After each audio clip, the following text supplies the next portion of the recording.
Bismillahirrahmanirrahim. Alhamdulillahi rabbil alamin. Allahumma salli wa sallim wa barik ala Muhammad wa ala ali Muhammad.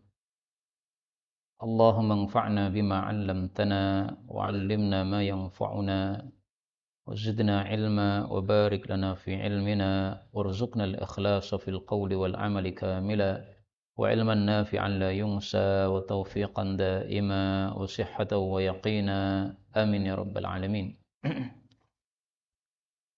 Alhamdulillah, kaum muslimin rahimakumullah.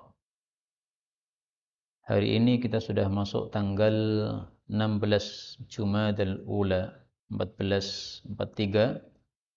Kita lanjutkan pengajian kitab Mukhtasar Al-Jami' As-Saghir, dan kita masih membahas huruf alif. Kita sudah sampai pada hadis 451. فقال المؤلف حفظه الله تعالى ونفعنا به وبعلومه في الدارين آمين. قال رسول الله صلى الله عليه وسلم إذا apabila du'ya diundang ahadukum salah satu kalian ila ta'amin kepada suatu makanan, falyujib hendaklah dia mendatangi. Fa in kana maka jika adalah dia muftiran orang yang berbuka, yaitu tidak puasa, falyakul hendaklah dia makan. Wa in kana shaiman dan jika adalah dia itu puasa, falyad'u maka hendaklah dia mendoakan bil barakah dengan keberkahan kepada orang yang mengundang. Hadis ini riwayat Tabarani, derajatnya sahih. Hadis ini menunjukkan tiga hal. Yang pertama, undangan makan hendaklah didatangi. Dan sudah kita bahas bahwa undangan makan dibagi dua. Kalau itu adalah walimah, maka mendatanginya hukumnya wajib menurut mayoritas para ulama.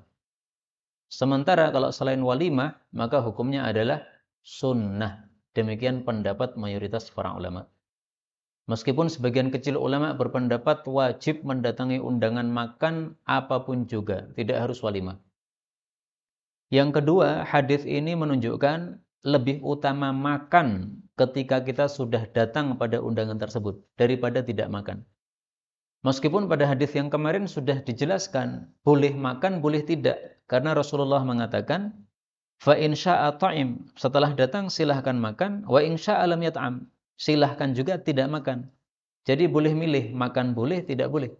Tetapi lebih utama apa? Makan. Okay? Karena di sini Rasulullah katakan falyakul, hendaklah dia makan. Kenapa makan itu lebih utama? Ya karena diperintahkan oleh Nabi dan juga karena lebih menyenangkan hati orang yang mengundang. Kemudian yang ketiga, hadis ini menunjukkan kalau kita sedang puasa, maka hendaklah kita mendoakan keberkahan bagi orang yang mengundang. Artinya, puasa kita tidak usah dibatalkan. Akan tetapi kalau dibatalkan bagaimana? Nah, kalau dibatalkan boleh juga berdasarkan hadis yang lain, bukan berdasarkan hadis ini. Kalau berdasarkan hadis ini menunjukkan bahwa puasa kita pertahankan, sehingga kita cukup mendoakan saja, tidak usah makan. Apa dalilnya bahwa boleh kita membatalkan? Yaitu hadis riwayat Tirmidzi, as-shaimul mutatawwi' amiru nafsih. Orang yang puasa sunnah bebas terhadap dirinya sendiri. Insya'a shoma, jika dia mau silahkan lanjut puasa. Wa insya'a aftar, jika dia mau silahkan dia berbuka. Nah, tapi ini hanya berlaku untuk puasa sunnah. Puasa wajib tidak boleh. Dan puasa wajib ada 3 macam. 1 puasa Ramadan, 2 puasa nadar, 3 puasa mengqadha Ramadan. Ada utang pada bulan Ramadan, tidak puasa karena haid. Nah, ketika mengqadha atau mengganti itu wajib hukumnya. Ketika kita sedang mengganti kemudian diundang makan, silahkan datang. Tetapi tidak boleh membatalkan puasa karena wajib mengqadha tersebut.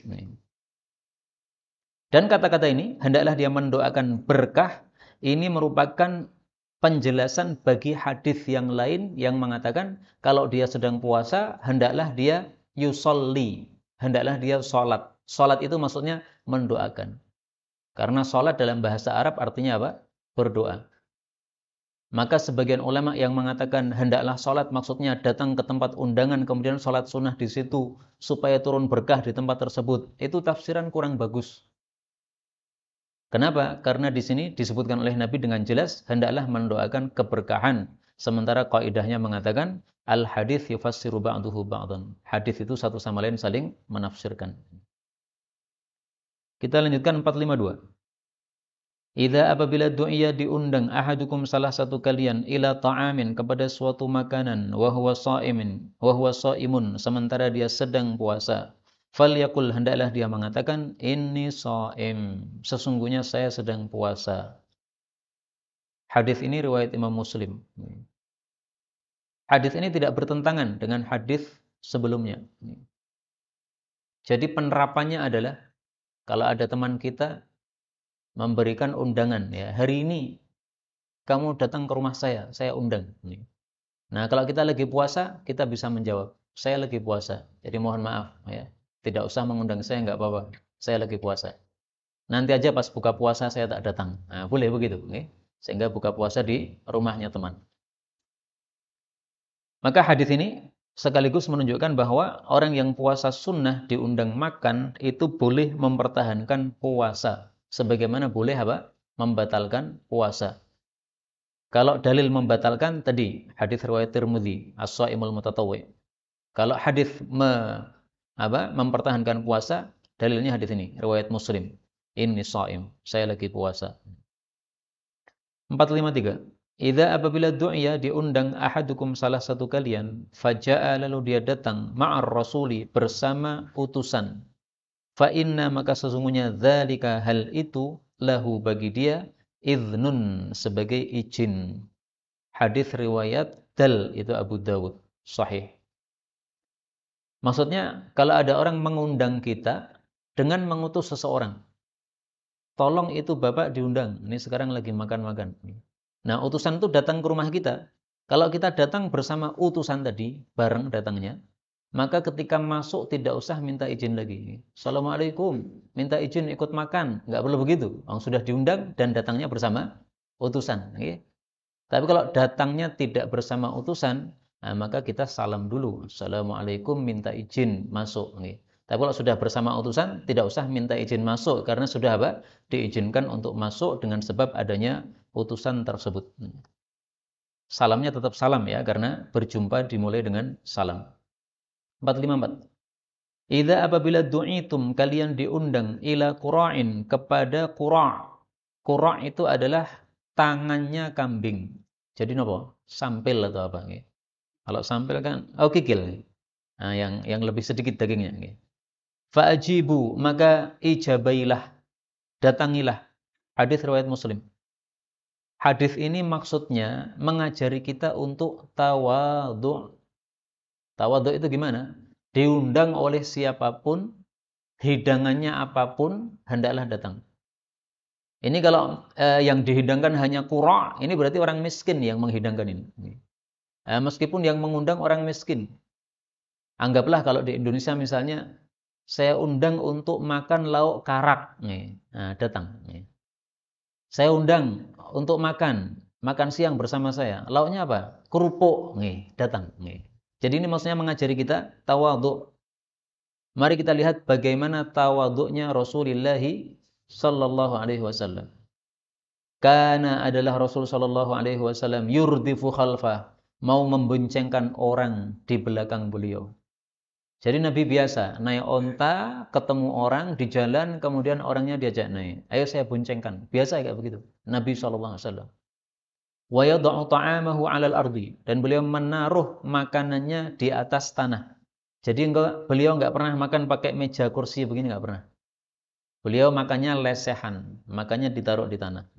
Dan beliau tanpa ada lemek yang empuk, enggak ada.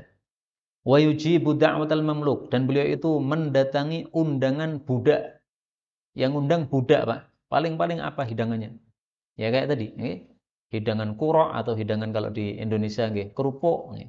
Wa yarkabul himara, dan beliau mau mengendarai keledai. Keledai itu tunggangan murahan. Kalau sekarang motor yang sudah kuno atau naik sepeda ontel, nah, maka ini tunggangannya orang-orang miskin. Hadis riwayat Hakim, derajatnya sahih. Nah, inilah tawaduknya Rasulullah sallallahu alaihi wasallam. Orang yang tawaduk karena Allah Subhanahu wa taala malah justru ditinggikan derajatnya oleh Allah. Man tawadhu'a lillah, siapa yang tawaduk karena Allah, rafa'ahu Allah. Allah akan tinggikan derajatnya. Hadis riwayat Abu Nuaim, derajatnya sahih. Nah, maka Rasulullah dengan tawaduk tadi tidak jadi rendah, malah jadi mulia. Yang semulia-mulianya manusia adalah Rasul sallallahu alaihi wasallam. 455. Idza apabila dzukira disebut ashabi, sahabat-sahabatku, fa'amsiku maka tahanlah. Maksudnya jangan melanjutkan pembicaraan. Wa idza dzukirat dan apabila disebut an-nujumu, bintang-bintang, fa'amsiku maka tahanlah. Wa idza dzukiral qadar dan apabila disebutkan tentang takdir, fa'amsiku maka tahanlah. Hadis riwayat Tabarani, derajatnya sahih. Maksud hadis ini adalah larangan dari 3 hal. Mencela sahabat Nabi. Percaya dengan bintang-bintang. Menganggap bintang punya kekuatan atau pengaruh tertentu. Yang ketiga, mengingkari takdir. Nah, itu maksud hadis ini. Maka kalau ada perperangan antara para sahabat, diperbincangkan, sudah kita disuruh menahan. Kenapa? Karena kalau kita tidak menahan, nanti kita akan cari-cari siapa yang salah. Oh, sahabat ini yang salah, dia kurang ajar dan sebagainya. Nah, mengatakan sahabat kurang ajar itu malah kurang ajar kayak begitu. Tidak sepantasnya kita umat belakangan ini mengatakan terhadap para sahabat Nabi dengan perkataan-perkataan yang buruk. Ini sahabat Nabi kurang ajar, itu nggak benar perkataan begitu. Kalau mengatakan ini salah, itu nggak ada masalah. Peperangan antara Ali dengan Muawiyah. Ali jelas dalam kebenaran, Muawiyah jelas dalam kesalahan berdasarkan sabda Nabi SAW. Tapi jangan kemudian melanjutkan pembicaraannya berlanjut-lanjut. Nah, itulah yang dimaksud oleh Nabi fa'amsiku, tahanlah, sudah tahan. Enggak usah dilanjutkan, okay? Nah, kalau dilanjut-lanjutkan perkataannya malah tidak bisa terkekang. Kemudian bintang-bintang. Ini termasuk yang dikhawatirkan oleh Nabi Sallallahu Alaihi Wasallam di akhir zaman. Orang-orang akan mempercayai bintang. Akhafu ala ummati min ba'di thalathan. Saya khawatirkan terhadap umatku sepeninggalku 3 perkara. Haifal a'immah. Zalimnya para pemimpin. Dan ini sudah terjadi. Pemimpin dimanapun, termasuk di Indonesia, zalim. Wa imanan bin nujum, percaya terhadap bintang-bintang, bahwa bintang ini punya pengaruh itu. Wa takdziban bil qadar, dan mendustakan takdir, menganggap takdir itu tidak ada. Takdir itu yang menciptakan ya manusia sendiri-sendiri. Allah tidak menetapkan takdir. Nah, itu yang dikhawatirkan oleh Nabi dan itu muncul betul-betul. Hadis ini riwayat Ibnu Asakir, derajatnya sahih. Nah, karena itu yang ketiga yang dilarang oleh Nabi adalah idza dzukiral qadar fa'amsiku. Kalau udah mulai menyebutkan takdir, yaitu mengingkari takdir, maksudnya tahan. Siapa orang-orang yang mengingkari takdir? Qadariyah. Rasul sallallahu alaihi wasallam bersabda, al-qadariyatu majusu hadhil ummah. Qadariyah, yaitu orang-orang yang mengingkari takdir, itu adalah majusinya umat Islam ini. In maridu fala ta'uduhum. Kalau mereka sakit jangan dijenguk. Wa immatu fala tashhaduhum. Kalau mereka mati tidak usah disaksikan jenazahnya. Hadis riwayat Abu Dawud, kata Syekh Albani derajatnya hasan, tapi kata sebagian ulama derajatnya dhaif.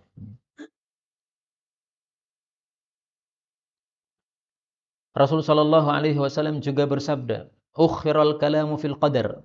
Diakhirkan perbincangan tentang takdir, maksudnya mengingkari takdir. Li syirari ummati, untuk orang-orang yang jelek di antara umatku, maksudnya umat Islam. Fi akhiriz zaman, di akhir zaman. Hadis riwayat Tabarani, derajatnya hasan. Jadi di masa Nabi belum ada orang-orang yang mengingkari takdir dari kalangan umat Islam. Nah, kemudian Nabi wafat, mulai muncul ada Qadariyah. Nah, kemudian mereka mengingkari takdir. Na'udzubillahi min syarri dzalik. Kita yakin ada takdir itu ada. 456. Idza apabila dzukirtum, kalian diingatkan billahi, dengan nama Allah, fantahu, maka berhentilah. Hadis ini riwayat Bazzar, derajatnya hasan. Hadis ini menunjukkan bahwa kalau kita lagi berbuat salah, kemudian diingatkan dengan nama Allah, misalnya ittaqullah, bertakwalah kepada Allah, perbuatanmu ini salah, ini melanggar syariah, nah, maka hendaklah kita berhenti. Misalnya kita mau masuk ke bank, nah, ketemu teman kita, mau ngapa ini di bank ini? Mau pinjam duit. Loh, bukannya ini bank konvensional, ini riba ini. Kalau pinjam 1 juta harus kembali 1.100.000. Ini kan riba. Ittaqullah, bertakwalah kepada Allah. Riba itu dosa besar. Nah, kalau diingatkan dengan Allah, hendaklah apa? Fantahu, berhenti. Karena kalau kita tidak berhenti, berarti tidak beriman. Allah Subhanahu wa taala menyebutkan hal itu di dalam Al-Qur'an. Innamal mu'minuna alladzina idza dzukirallahu wajilat qulubuhum. Tiada lain orang-orang yang beriman adalah apabila disebut Allah, maka takutlah hati-hati mereka. Maksudnya adalah kalau diingatkan ittaqullah, maka dia berhenti karena takut kepada Allah Subhanahu wa taala. Kalau nekat, nah berarti tidak beriman, maksudnya tidak beriman secara sempurna. 457. Idza apabila zahaba pergi ahadukum salah satu kalian ilal ghaita kepada kakus tempat buang air, falyadhhab maka hendaklah dia pergi ma'ahu bersamanya bi thalathati ahjarin dengan 3 batu. Kalau sekarang 3 tisu. Yastatibu yang dia istinja bihinna dengan 3 batu atau 3 tisu tadi. Fa innaha maka sesungguhnya batu-batu tersebut tujzi anhu, mencukupi untuk dia. Hadis riwayat Dal Abu Dawud sahih. Hadis ini menunjukkan bahwa sebelum kita buang hajat, hendaklah kita siapkan alat istinjanya. Alat istinjanya apa? Boleh salah satu dari dua. Boleh air, boleh juga batu. Dan air lebih utama. Kenapa di sini Nabi mengatakan hendaklah pergi dengan 3 batu? Karena di Arab susah mendapatkan air. Maka yang paling mudah adalah batu, bawa batu. Tujzi anhu, mencukupi untuk dia. Menunjukkan bahwa istinja tidak wajib dengan air. Maka seandainya kita di Indonesia, air banyak sekali melimpah ruah. Tapi kita lagi tidak senang ketemu air, tidak mau basah. Maka bolehkah kita istinja dengan tisu? Boleh, nggak ada masalah. Dan ini ijma' para ulama. Karena itu salah perkataan orang yang mengatakan tidak boleh pakai tisu kalau ada air. Itu salah. Salahnya kenapa? Menyelisih kesepakatan para ulama. Nah, tampaknya dia belum belajar tentang kesepakatan para ulama sehingga melanggar kesepakatan para ulama. Nah, mungkin ada yang bertanya, untuk bisa mengetahui mana kesepakatan ulama, mana bukan, gimana caranya? Ya, caranya baca kitab-kitab tentang kesepakatan ulama. Misalkan di sini saya tampilkan ada satu kitab ditulis oleh Al-Imam Ibnul Munzir. Namanya Al-Ijma' Libnil Munzir. Ini kitab Ijma' karya Imam Ibnul Munzir. Wafat tahun 319 Hijriah. Nah, di sini beliau sebutkan banyak sekali kesepakatan-kesepakatan para ulama. Demikian juga beliau punya kitab Al-Awsat fis Sunan wal Ijma' wal Ikhtilaf. Di sini beliau juga sebutkan banyak sekali kesepakatan-kesepakatan para ulama. Demikian juga misalnya kitab Syarhun Nawawi ala Muslim. Ini tulisan Imam Nawawi, wafat tahun 676 Hijriah. Ini mensyarah atau menjelaskan kitab Sahih Muslim. Di sini beliau banyak menyebutkan kesepakatan-kesepakatan para ulama. Kalau panjenengan punya maktabah syamilah seperti milik saya ini, tinggal diklik sini, Syarhun Nawawi, kemudian panjenengan tulis Ajma'u. Ajma'u artinya ulama sepakat. Nah, sudah muncul banyak sekali ini. Ini ada 105 ijma'. Ajma'u alaih. Para ulama sepakat terhadap masalah tersebut. Nah, itu cara mempelajari ijma' para ulama supaya kita tidak melanggar kesepakatan para ulama. Karena mohon maaf, dalam Islam ini dalil 3. 1 Quran, 2 sunnah, 3 ijma'. Perbuatan kita melanggar Quran, salah. Melanggar sunnah Nabi, salah. Melanggar ijma' juga salah. Maka pendapat yang mengatakan Jumatan wajib bagi wanita, ini dipastikan apa? Salah. Kenapa salah? Melanggar ijma' para ulama. Nah, mungkin yang mengatakan seperti itu belum mengetahui adanya ijma' tersebut. Karena memang ilmu itu tidak semuanya dikuasai oleh satu orang, tetapi dibagi-bagi oleh Allah Subhanahu wa taala. Tidak semua ilmu bisa kita kuasai semuanya. Kemudian dari hadis ini kita ambil pelajaran bahwa kalau pakai batu atau tisu, minimalnya adalah thalathah, 3. Jadi satu tisu nggak cukup. Meskipun setelah kita bersihkan dengan 1 atau 2 tisu sudah bersih, tetapi tidak cukup.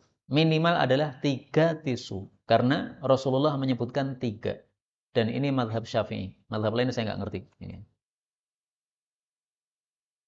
Adapun kalau sudah 3 sudah bersih. Ya, kalau 3 belum bersih, maka wajib ditambah lagi. Yang keempat. Kalau keempat sudah bersih, maka tidak wajib ditambah lagi.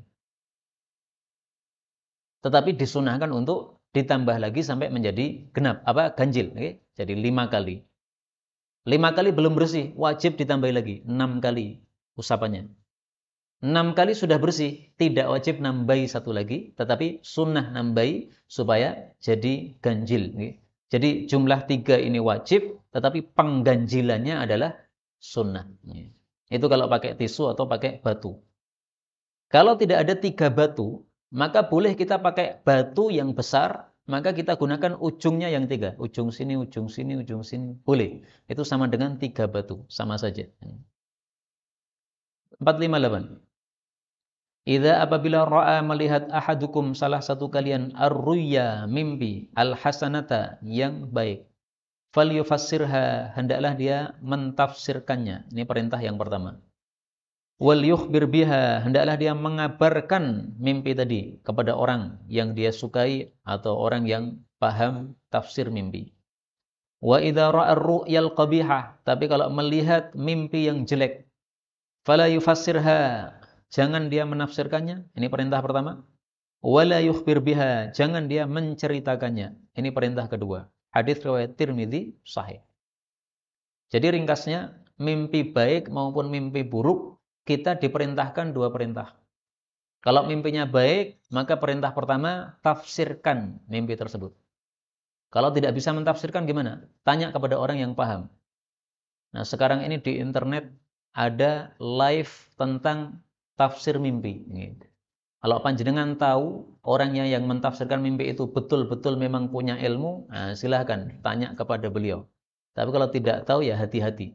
Karena kadang-kadang orang merasa mampu mentafsirkan mimpi padahal tidak punya ilmu syar'i sama sekali. Ini bisa bahaya.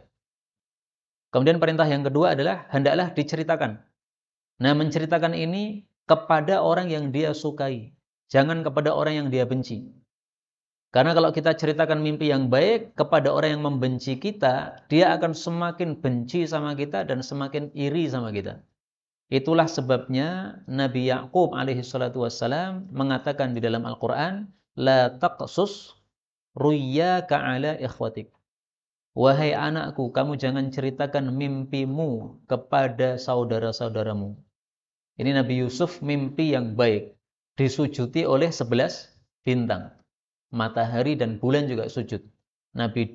Bapaknya Nabi Ya'qub mengatakan jangan diceritakan. Fayakidu laka kaida. Karena kalau mereka mendengar cerita itu, mereka akan berbuat tipu daya kepada engkau. Karena tahu bahwa tafsiran mimpi tadi berarti kamu dapat kemuliaan dari Allah Subhanahu wa taala. Dan ini dialami juga oleh Sofiyah. Sofiyah itu istri Rasul sallallahu alaihi wasallam. Sofiyah asalnya Yahudi. Kemudian ketika Rasulullah perang dengan orang Yahudi, Yahudinya kalah. Maka Sofiyah ini permaisuri atau putri rajanya itu jadi tawanan umat Islam. Setelah jadi tawanan kemudian dinikahi oleh Rasulullah sallallahu alaihi wasallam. Nah, ketika dinikahi oleh Nabi, kemudian kumpul dalam satu kamar bersama Nabi, Nabi melihat pipinya kok seperti orang habis dipukul. Nah, maka ditanya, "Wahai Sofiyah, ada apa pipimu?" Nah, maka Sofiyah menceritakan, "Sebelum perang itu saya bermimpi di pangkuan saya ini jatuh rembulan. Maka saya sampaikan mimpi saya kepada suami saya. Langsung ditampar oleh suaminya. Suaminya mengatakan, apakah kamu berangan-angan akan menikah dengan Muhammad? Jadi suaminya ternyata yang kafir itu paham, itu mimpi baik kayak begitu. Perempuan kok tiba-tiba rembulan datang ke pangkuan dia, berarti akan dinikahi oleh orang yang paling mulia di atas muka bumi. Nah, maka dia paham paling mulia ya Rasulullah Sallallahu Alaihi Wasallam. Tapi karena dia kafir tidak mau beriman kepada Rasul Sallallahu Alaihi Wasallam. Akhirnya ditampar pipinya Sofiyah. Nah, tapi ternyata betul. Sofiyah jadi tawanan perang, akhirnya dinikahi oleh Rasulullah Sallallahu Alaihi Wasallam. Sesuai dengan mimpinya tadi. Maka jangan diceritakan kecuali kepada orang yang kita suka. Adapun mimpi yang jelek, maka larangan pertama jangan ditafsirkan, larangan kedua jangan diceritakan. Apakah ada perintah lain? Ada. Hadis 459. Idza apabila ra'a melihat ahadukum salah satu kalian ar-ru'ya. Ru'ya itu boleh dibaca ru'ya ya. Ar-ru'ya mimpi yuhibbuha yang dia menyukainya fa innama hiya minallah. Maka tiada lain mimpi itu dari Allah. Apa perintah Nabi? Ini perintah ketiga ya. Falyahmadillaha 'alaiha. Hendaklah dia memuji Allah atas mimpi tadi. Wal yuhaddits biha, dan hendaklah dia menceritakannya. Ini sudah disebutkan pada hadis sebelumnya. Wa idza ra'a ghaira dzalik, adapun kalau dia melihat selain itu mimma yakrah, dari apa yang dia benci, yaitu mimpi yang jelek maksudnya, fa innama, maka sesungguhnya tiada lain, hiya, dia itu minasyaiton, dari setan. Maka perintahnya adalah, ini perintah ketiga, falyasta'il billah, hendaklah dia berlindung kepada Allah Subhanahu wa taala. Wala yadhkurha li ahad, jangan menceritakannya kepada seorang pun. Fa innaha la tadurruh, maka mimpi tadi tidak akan memadoroti orang tersebut. Hadis riwayat Imam Bukhari. Nah, maka dari hadis ini kita dapatkan tambahan ilmu. Kalau mimpinya baik, perintahnya ada 3. Menafsirkan, menceritakan, tambah apa? Tahmid. Alhamdulillah. Kalau mimpinya jelek, maka perintahnya juga ada 3. Jangan menafsirkan, jangan menceritakan, dan apa? Berlindung kepada Allah. Nah, berlindung ini dari apa ini? Ini berlindung ini dari hadis-hadis yang lain, kita temukan ternyata berlindung dari 2. Berlindung dari kejelekan mimpi, dan berlindung dari setan. Jadi prakteknya gimana? A'udzu billahi minasyaitonir rajim. A'udzu billahi min syarri hadhir ru'ya. Aku berlindung kepada Allah dari keburukan mimpi ini. Disebutkan keburukan mimpi ini. Nah, berarti kalau kita gabungkan ini ada 4 perintah. Berlindung kepada Allah dari setan, berlindung kepada Allah dari keburukan mimpi. Apakah ada perintah lain? Ada. 460. Idza ra'a ahadukumur ru'ya yakrahuha. Apabila bermimpi salah satu kalian satu mimpi yang dia membencinya. Falyabsuq. Nah, ini perintah yang keempat. Falyabsuq, hendaklah dia meludah ayyasarihi, ke arah kirinya, salasan, 3 kali. Walyasta'il billah, dan hendaklah berlindung kepada Allah, minasyaiton, dari setan, salasan, juga 3 kali.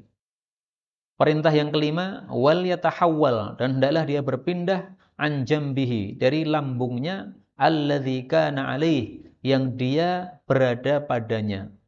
Hadis riwayat Muslim. Jadi dari hadis ini kita dapatkan tambahan ilmu, kalau ada mimpi yang buruk, maka selain 3 perintah yang pertama, ada 2 perintah lagi. Meludah ke arah kiri 3 kali. Di prakteknya, a'udzubillahi minasyaitonirrajim.